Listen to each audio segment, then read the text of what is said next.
लहानांपासून अगदी मोठ्या वयस्कर माणसांपर्यंत सगळ्यांना आवडणारा पदार्थ म्हणजे स्टीम कॉर्न म्हणजेच उकडलेलं कणीस.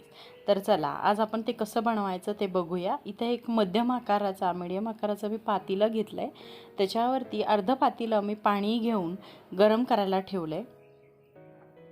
पाणी चांगलं गरम झालं की आपल्याला एक चाळणी घ्यायची आहे. जी चाळणीत आपण वडी करतो तीच चाळणी आहे की जी पातेल्यावरती बरोबर बसू शकेल.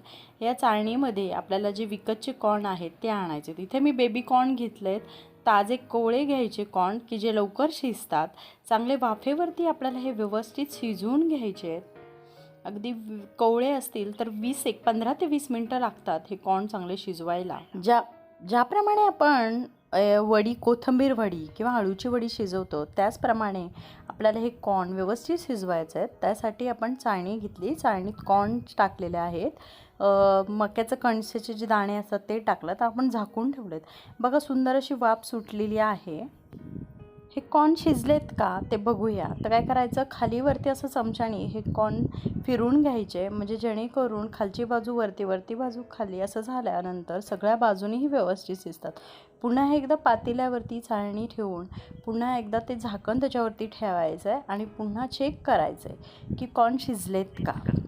त्यानंतर काय करायचं, कॉर्न आपले शिजत आले. चवीपुरतं आपण मीठ मिक्स केलेलं आहे.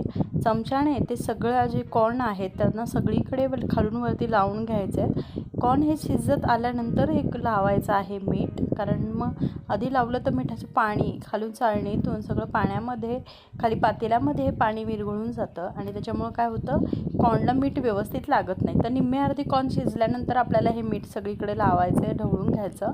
व्यवस्थित सगळीकडे लावल्यानंतर एकदा चेक करायचे की हे कॉर्न शिजलेत का. त्यासाठी आपण काय केलं आहे बघा, एक दाणा घेतलेला आहे कॉर्नचा आणि तो व्यवस्थित आपण दाबून बघतोय.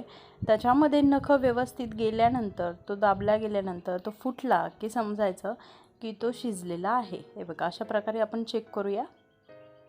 बघा आपले कॉर्न जे आहेत ते व्यवस्थित शिजले गेलेले आहेत.